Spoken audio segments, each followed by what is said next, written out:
first of all, we're going to look at the story of Jordan McNeely. Now, many of you are probably aware at this point in time because it's all over the news. And oddly so, right? When people die every single weekend in Chicago, tragically, children among them. In fact, this just happened 2 weeks ago where I think a child was shot in the face in Chicago. But Jordan McNeely is getting a special amount of attention here, and one can't help but wonder why. Might it have something to do with the fact that the mainstream media is absolutely in love with finding stories that kind of fit their narrative? And of course, in this case, the narrative is, as always, white man attacker and black man being attacked. And so at this point in time, many of you know that Jordan McNeely is a homeless man that was on a subway that was verbally accosting people, yelling in people's faces, saying that he doesn't care if he has to die or go to the hospital, or he's not afraid to attack anybody, but that he's hungry and he's thirsty.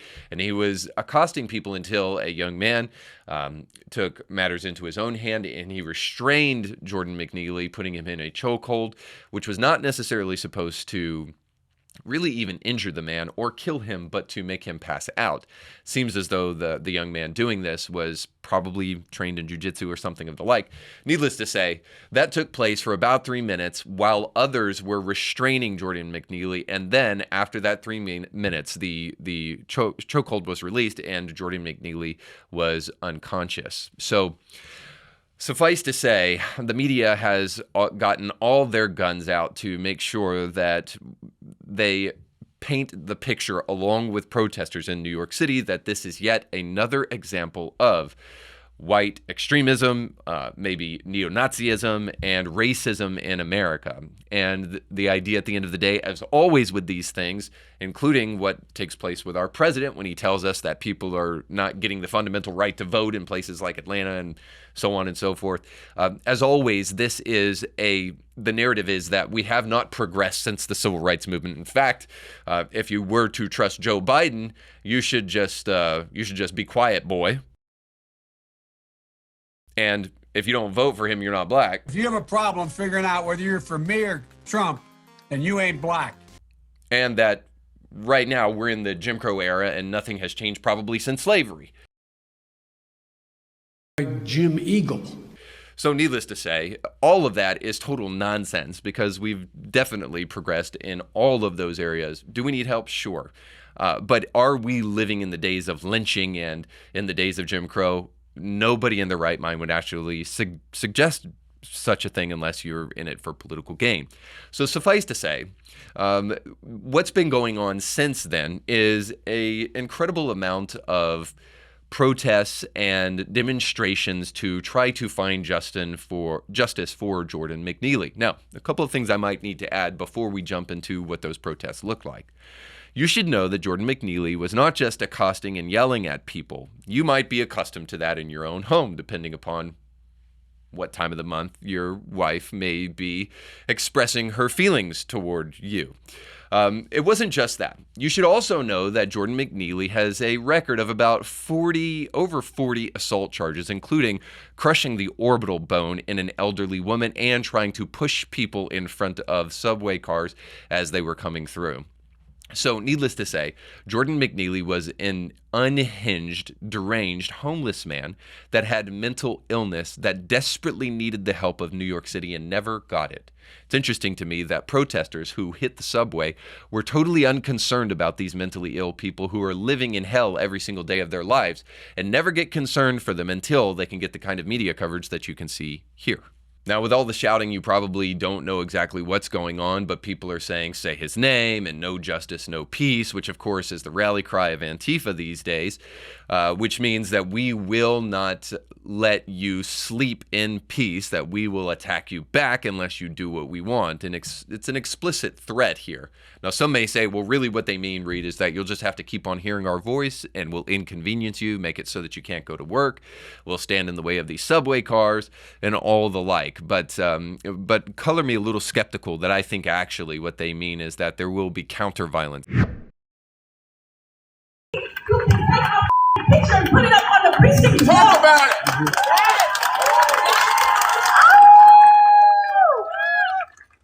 God, we don't tear this city up if we don't get some change. Needless to say, people are on the subway blocking the subway cars. Once the police got them off of the tracks, then these protesters stood in the way of others trying to get through to get onto the subway.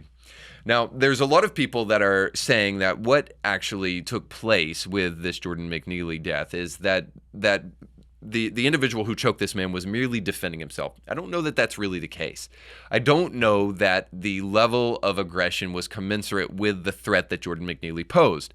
Nobody on that subway knew that Jordan McNeely had over 40 assault counts. And so the reality is that in that moment, what took place is going to have to be justified in a court of law. I'm sure there will be a trial, and this individual will have to stand trial and give an account for what he did. Now, there's some other evidence outside of the color of these two men that actually you need to understand if you're actually going to understand this particular instance. Yes, we need to know that Jordan McNeely was a mentally insane individual that was continually assaulting people. Now, whether that helps this guy in court, again, is yet to be seen. But it does help us trying to apprehend exactly what took place that day and whether or not this was a race-based crime. What you should know is that Jordan McNeely, and of course this is something that is rarely being reported, is that Jordan McNeely was incredibly high on K2 when he was choked out. Because I made mention of this at the beginning of this story, but Jordan McNeely was put in a sleeper hold, not necessarily a death trap hold. So that hold is typically supposed to make people pass out, not necessarily supposed to make them quit breathing and die. It is highly likely that the reason that Jordan McNeely is dead today has not much to do with that white man's arm around his neck, as much as it has to do with the fact that he was high on K2. Now, before you jump to conclusions and say, well, I'm pretty sure that white man's arm is the reason, Reed, let me tell you exactly what some of the side effects of K2 are.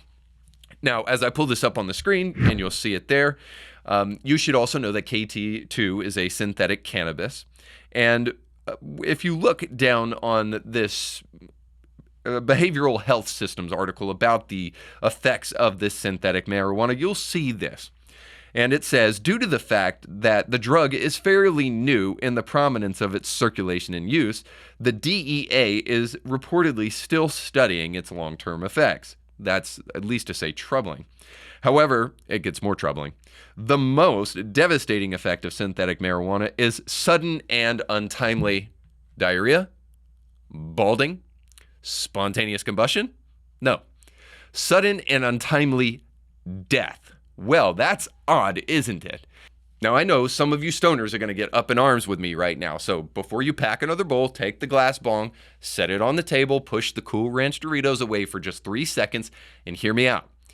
Is there any other substance that we take that says side effects, untimely death? The answer to that is hopefully no, unless you need to also push away the meth along with the glass bong. The reality is that if we're going to be honest with ourselves, while you may love the effects of marijuana and you may try to, say marijuana is great for people, look at the medical benefits, and that's why I take it, also known as you're a stoner. If you just push all of that stuff away for a moment and you're really honest with yourself, the fact that you want marijuana is a little bit of denial with the fact that you're just obsessed with drugs. And really, it's probably not that great that everybody in the world goes around constantly smoking pot. I can't tell you how often I'm sitting in traffic, whether it be in the morning on the way to work or on my way to go get my kids, how often I smell marijuana in the car that's either in front of me or beside me or something like that coming through the vents of my car. I actually appreciate fresh air, so the fact that there is a smog-like cloud covering most major cities all over America that smell exactly like you've been baked for the last 3 weeks, it's not a good thing, suffice to say. And it wasn't a good thing for Jordan McNeely, because I'm going to go even one step further beyond the side effect of unfortunate, untimely death and give you a couple more side effects of this synthetic marijuana. And it says this, that you can have familial discord, destruction of interpersonal relationships. Who knew being stoned all the time actually was not great for your family? Irreversible cognitive impairment, stroke, seizure, heart attack, psychosis, self-injury, suicidal thoughts, and behaviors, and death. Now, that seems as though it's basically a rereading in medical terms of exactly what was going on with Jordan McNeely. So to suspect that this has anything to do with race, and not something to do with mental illness and the proliferation of drugs in our city streets and homelessness and mental illness all over the place, the reality is all those things come into play and need to be discussed. So you say this white man's arm is the cause of death. Do you really know that? I know that's all you're hearing from the media, but please, this show is dedicated to thinking for yourself. Is that really the only thing that needs to be considered? Is the color of these two individuals and whether or not that's where we need justice? Perhaps we need justice in the fact that there is an industry pushing drugs upon people that cause untimely death. If you're going to be intellectually honest, I would love to hear from you in the comments section what you think about that. So you just got done watching a small excerpt of a much larger episode. You can find the link to that full episode down below in the description of this video. So you definitely want to check that out, because if you like that clip, you'll like the much larger episode. And while you're at it, don't forget to like, share, and subscribe, and click that little bell to be notified when great new episodes of Indie Thinker come your way. Thanks for watching.